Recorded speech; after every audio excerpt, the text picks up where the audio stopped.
Salut, c'est Zaba et commençons tout de suite le véritable Indiana Jones.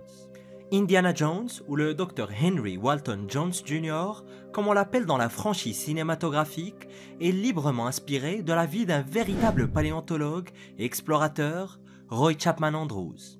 Né le 26 janvier 1884 dans le Wisconsin, Andrews s'est montré très doué dès son plus jeune âge. Il explore les forêts locales, perfectionne ses talents de tireur et apprend la taxidermie en autodidacte. Et avec de maigres moyens financiers, il fréquente le Beloit College, puis trouve un emploi au Musée américain d'histoire naturelle, d'abord comme concierge. Et au début des années 1900, et en l'absence de poste scientifique, Andrews accepte le rôle de concierge pour être au musée malgré son diplôme. Et plus tard, il obtient un Master of Arts à l'Université de Columbia. Sa première expédition, en 1907, consistait à récupérer un squelette de baleine sur le rivage de Long Island pour l'exposer au musée. Et ce n'était pas une grande expédition, mais il fallait bien commencer quelque part. Et par la suite, Andrews s'est lancé dans des explorations mondiales, visitant des endroits comme l'Indonésie et le Japon, où il a collecté des spécimens d'animaux très rares. Et en 1916, Andrews dirige une équipe en Asie centrale à la recherche de fossiles des premiers ancêtres de l'homme, dans une région très instable, en proie à la guerre civile, aux bandits, aux tempêtes de sable, aux serpents venimeux et aux blizzards. Et au milieu de l'adversité, et alors qu'il est brièvement perdu dans le désert de Gobi, il a découvert par hasard un lit de fossiles mettant au jour de nouveaux dinosaures et des oiseaux disparus. Mais parmi toutes ces découvertes grandioses, aucune ne fut plus importante que celle d'un fossile de Vélociraptor. Et plus tard, en 1934, Andrews est devenu le directeur de l'American Museum of Natural History, mais l'excitation des expéditions lui manquait énormément. Il renonce alors à ce poste très prestigieux pour devenir directeur honoraire, ce qui lui permettra de poursuivre ses voyages. Et pour ceux qui se posent la question, il voyageait bel et bien avec un revolver et un fedora comme Indiana Jones, mais pas de fouet malheureusement. Roy Chapman Andrews est décédé d'une insuffisance cardiaque le 11 mars 1960, laissant un héritage mêlé d'exploits et d'aventures. Et bien que George Lucas n'ait jamais explicitement cité Andrews comme source d'inspiration d'Indiana Jones, il s'agissait plutôt d'une association indirecte. Les scénaristes s'inspirant de plusieurs aventuriers, mais pour la plupart des experts, les échos entre la vie d'Andrews et celle de l'explorateur légendaire des films sont indéniables. Le Grand Farini. En 1885, le Grand Farini, un personnage aussi bizarre que particulier, se revendique comme étant le premier homme blanc à traverser à pied le désert du Kalahari. Il affirme même avoir découvert les vestiges d'une civilisation perdue jusqu'alors inconnue. Le désert du Kalahari est l'un des plus grands déserts, mais surtout l'un des plus arides au monde et d'Afrique. Mais l'immensité de cette vaste étendue qui traverse le Botswana, l'Afrique du Sud et la Namibie font qu'il est très peu exploré, ce qui laisse la place pour des ruines potentiellement découvertes et d'autres trouvailles potentiellement révolutionnaires. Né William Leonard Hunt en 1838 au Canada, Farini s'est fait connaître en 1860 aux chutes du Niagara en tant qu'acrobate sur fil. Il s'installe ensuite en Europe en 1866, s'associant avec son fils adoptif Samuel Westgate sous le nom de scène El Niño Farini. Et c'est à Londres qu'El Niño deviendra l'un des acrobates et trapézistes les plus célèbres d'Europe. Le duo connu sous le nom de Flying Wonders, Merveille volante, a présenté El Niño sous le nom d'une acrobate féminine nommée Lulu Farini afin d'attirer l'attention du grand public plus enclin à apprécier les femmes acrobates. Ils ont captivé le public pendant près de 10 ans avant qu'un accident ne révèle la véritable identité d'El Niño. Et en 1885, Farini et El Niño se sont lancés dans une expédition à travers le désert du Kalahari, et ce, en documentant leur voyage par la photographie et les croquis. C'était un exploit pionnier, car ils étaient les premiers à explorer le désert tout en documentant leur voyage. Et ils ont pris des photos très étonnantes de la nature locale, aux peuples autochtones et en visitant des lieux légendaires comme les mines de diamants de Kimberley. Mais à leur retour, ils ont affirmé avoir découvert une civilisation perdue. Ils ont décrit des ruines émergeant des sables du désert, suggérant l'existence d'une société dominante de l'Antiquité. Cependant, les expéditions suivantes n'ont jamais réussi à redécouvrir ces ruines. Et en 1964, le professeur A.J. Clement, retraçant le parcours de Farini, a rencontré des formations rocheuses naturelles qui lui ont semblé être des structures artificielles. Ces roches très étranges ont amené le professeur à penser que Farini n'avait jamais découvert de cité perdue. Il pensait que ce que Farini avait trouvé, c'était des roches qui ressemblaient à des ruines, mais qui n'étaient rien de plus que des roches. Et le voyage de Farini reste un très grand mystère aujourd'hui, ainsi que la supposée ville qui n'a jamais été revue et qui est désormais connue sous le nom de ville perdue du Kalahari. Il décédera dans sa ville natale de Port Hope, en Ontario, en janvier 1929, à l'âge de 91 ans. Le fantôme du désert. En 1848, le scientifique allemand Ludwig Leichhardt disparaît dans le désert australien. Il était accompagné de 7 hommes, de 20 mules, de 7 chevaux et d'un important matériel scientifique, mais on ne le reverra jamais. Et à ce jour, personne ne sait ce qu'il est advenu de lui. Ludwig a étudié la philosophie, les sciences naturelles et les langues en Allemagne au début du 19e siècle. Il était obsédé par les aborigènes d'Australie et les paysages accidentés du continent. Et dans ses notes, actuellement conservées à la bibliothèque Mitchell de Sydney, on peut voir à quel point il avait méticuleusement documenté le paysage, la végétation ainsi que les gens. Et c'est en 1842 que Ludwig arriva d'Europe en Australie et en l'espace de 4 ans seulement, il devint l'explorateur le plus célèbre du continent. Il a voyagé par voie terrestre depuis la côte orientale jusqu'au nord de l'Australie. Il s'agissait d'un voyage extrêmement difficile qui a duré près de 18 mois et a parcouru pas moins de 5000 km. Et personne ne pensait qu'il survivrait. En fait, lorsque lui et son groupe sont arrivés à Sydney en 1846, il avait déjà été déclaré mort. Et lorsque Ludwig est revenu vivant, il est devenu le prince des explorateurs, célébré par tous les scientifiques du pays. Et 2 années plus tard seulement, il souhaitera entreprendre un voyage encore plus grandiose. Et à l'époque, les Européens construisaient déjà des villes le long des côtes australiennes, mais le centre du continent était totalement inconnu. Il y avait un trou noir au milieu de l'Australie que les Européens n'avaient jamais vu, et ont appris que les sociétés géographiques de Londres et de Paris lui avaient décerné des médailles d'or pour son exploration. Ludwig est déterminé à percer enfin l'inconnu. Il veut voir ce qu'il y a au milieu du continent. Il veut être reconnu comme le premier à avoir survécu au voyage. Mais au final, une seule relique hélas de cette expédition sera découverte, une plaque de laiton portant son nom. Cette plaque faisait partie du fusil de Ludwig lorsqu'il est parti pour le voyage en 1848. Il a été vu pour la dernière fois le 3 avril de cette année-là à la station Macpherson sur le Darling Downs, mais ce qui s'est passé ensuite n'est que spéculation. Et l'archéologue Darry Lewis a récemment publié un livre sur la disparition de Leichhardt. Il est même allé chercher des preuves dans le désert australien à l'aide de véhicules tout-terrain et d'un hélicoptère. Il n'a jamais retrouvé de squelette, mais il a appris une rumeur très inhabituelle.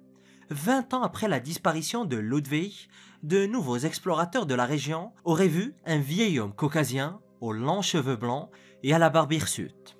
Il vivait dans l'arrière-pays avec des aborigènes, et il n'a jamais été confirmé que cet homme était Ludwig, mais c'est une possibilité. Il se peut qu'il ait rencontré un groupe d'indigènes au fin fond des terres désolées et qu'il ait décidé de ne jamais les quitter. Mais ce n'est qu'une théorie parmi tant d'autres. D'autres ont supposé qu'il avait été assassiné avec son groupe ou qu'il y avait eu une mutinerie et qu'il avait été abandonné aux éléments. Lui et son équipe auraient pu se noyer ou mourir de faim. Et certains pensent même que Ludwig a été dévoré par un requin dans le golfe de Carpenter. Et la plaque métallique portant son nom a été retrouvée en 1900 par un aborigène. Elle était encore attachée à son fusil, qui était coincé dans le creux d'un arbre. C'est d'ailleurs le seul vague indice sur ce qui est réellement arrivé au célèbre explorateur. Tour du monde au féminin. Jeanne Barré a été l'une des premières femmes aventurières de l'ère de l'exploration à la fin du XVIIIe siècle. À l'époque, la France tentait d'étendre son économie, finançant des centaines d'expéditions pour dominer la plus grande partie possible du globe. Jeanne a participé à la première circumnavigation française de la planète entre 1766 et 1769. Elle s'est jointe au voyage pour aider Philibert Commerçant à étudier les nouvelles plantes découvertes dans les terres inexplorées. C'est l'assistante naturaliste qui est devenue la première femme à faire le tour du monde.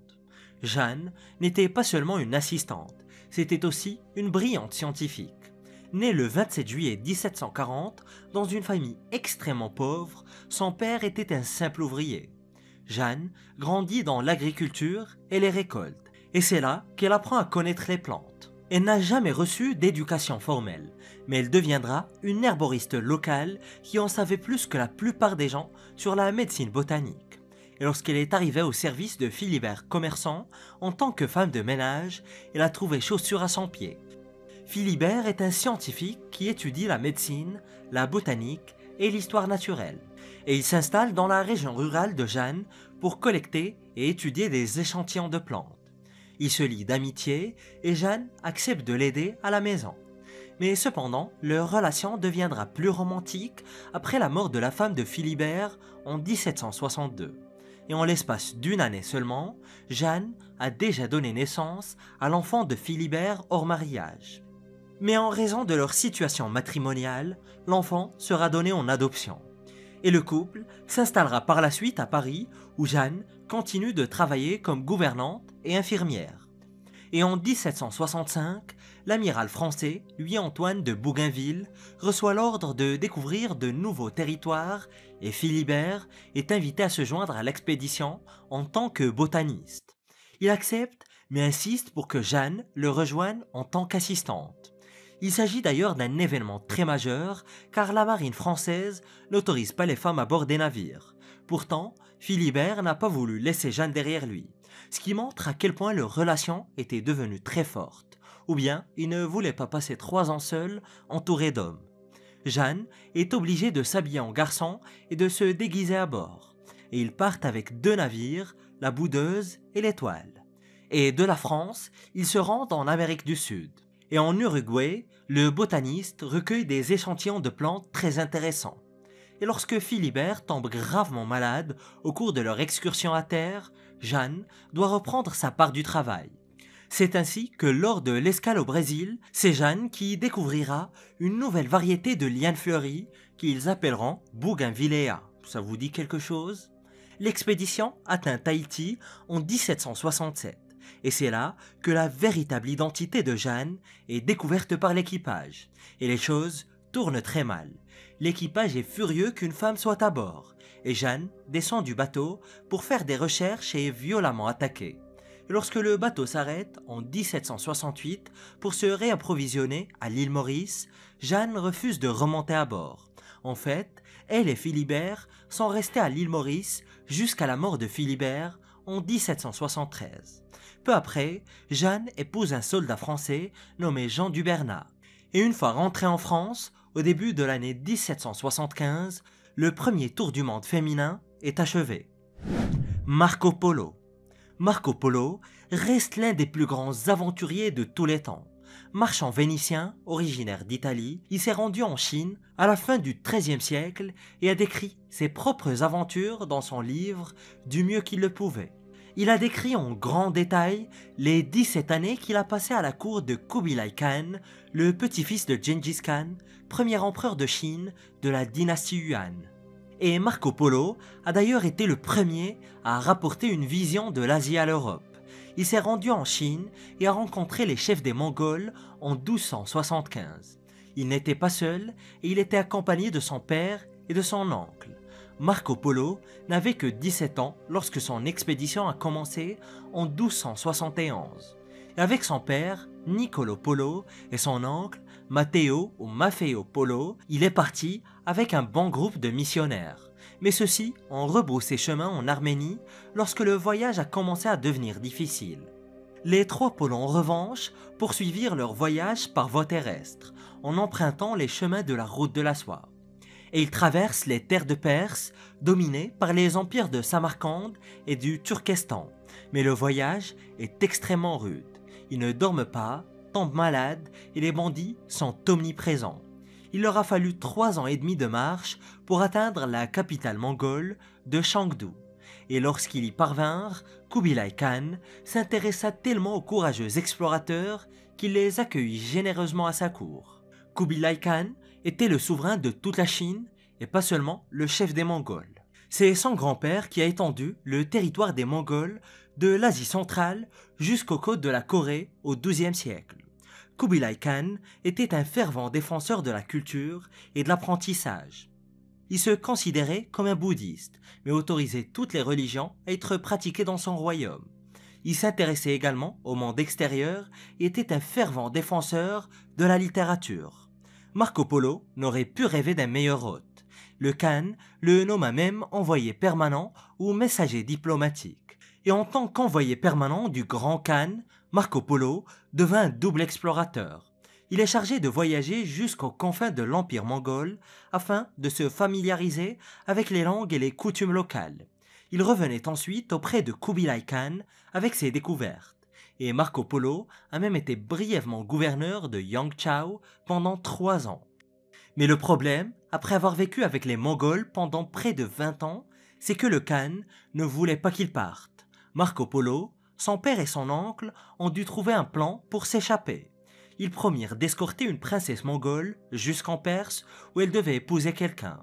Et avant leur départ, le Khan offrit au Polo une importante somme d'argent sous forme de bijoux. Et après un très long voyage, ils atteignent Venise en 1295. Mais au cours de leur voyage, Kubilai Khan meurt.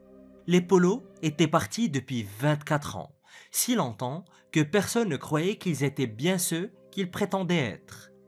Marco Polo a rapporté des informations sur l'Asie qu'aucun autre Européen n'avait jamais obtenues. Il a découvert des pratiques culturelles totalement étrangères au peuple italien. Il a même révélé l'utilisation de la monnaie fiduciaire ou la monnaie en forme de papier et du charbon comme combustible pour chauffer une maison. Il a décrit un pays exotique où régnait la richesse et la prospérité. Et l'une des choses les plus importantes en Chine étaient les épices. Et Marco Polo connaissait toutes les épices de Chine et leurs valeurs pour les Européens. Et des années plus tard, au XVe siècle, Christophe Colomb a trouvé une motivation dans les voyages de Marco Polo. Il s'est même inspiré de l'histoire de Marco Polo pour chercher une route vers la Chine pour le commerce des épices. Hiram Bingham. Hiram Bingham, 3e du nom, est l'homme à qui l'on doit la découverte du Machu Picchu. C'était un Américain né à Hawaï et qui a mené une vie d'universitaire et d'explorateur jusqu'à ce qu'il devienne gouverneur du Connecticut, puis sénateur américain. Et en 1808, Hiram a été délégué au premier congrès scientifique panaméricain. Et dans le cadre de ses fonctions, il s'est rendu au Chili et a été tellement émerveillé par les ruines anciennes qu'il est devenu complètement obsédé par l'histoire des Incas. C'est pourquoi, lorsqu'il est allé donner des cours à Yale, Hiram a convaincu l'université de financer une expédition conjointe avec les autorités péruviennes. L'objectif de cette expédition était de découvrir des sites incas perdus autour de Cusco, l'ancienne capitale inca. L'expédition a débuté en 1911 avec Hiram Bingham à sa tête. Il souhaitait découvrir une cité perdue quelque part dans les montagnes. Et lorsque le groupe est arrivé à Cusco, Hiram a rencontré Albert Giesecke de l'Université nationale de San Antonio Abad. Il apprend d'un agriculteur local que sur une crête, quelque part dans la vallée de l'Urubamba, se trouvent de vastes ruines qui n'ont jamais été vues par des étrangers. Et le 19 juillet, l'expédition d'Hiram quitte Cusco et descend dans la vallée sacrée. Il faut 4 jours pour atteindre la ferme de l'homme qui sait où se trouvent les ruines. Ils ont ensuite effectué une courte marche à travers la jungle jusqu'aux ruines de Machu Picchu qui n'ont pas été très difficiles à atteindre. Mais ce qui peut paraître très étonnant, c'est que Hiram Bingham n'a pas été impressionné par le site. Il était en réalité à la recherche des dernières capitales des Incas, Vitcos et Vilcabamba. L'équipe a abandonné Machu Picchu parce qu'en termes simples, elle a trouvé que c'était une énorme déception. Mais malgré cela, ils ont poursuivi leur voyage à travers la cordillère des Andes jusqu'à un sanctuaire inca appelé Nusta Hispana. et un peu plus loin, ils ont trouvé les ruines de Vitkos. Aujourd'hui, ces deux sites sont visités quotidiennement par les touristes qui empruntent le sentier de Vilcabamba en pleine jungle pour se rendre au Machu Picchu. L'expédition se poursuit jusqu'à un endroit appelé Espiritu Pampa, mais à ce stade, les ruines deviennent de moins en moins impressionnantes. Hiram change alors d'avis et décide que Machu Picchu est probablement la grande cité qu'il recherche. Et il retourne aux États-Unis où il présente ses découvertes à l'université de Yale et à la National Geographic Society.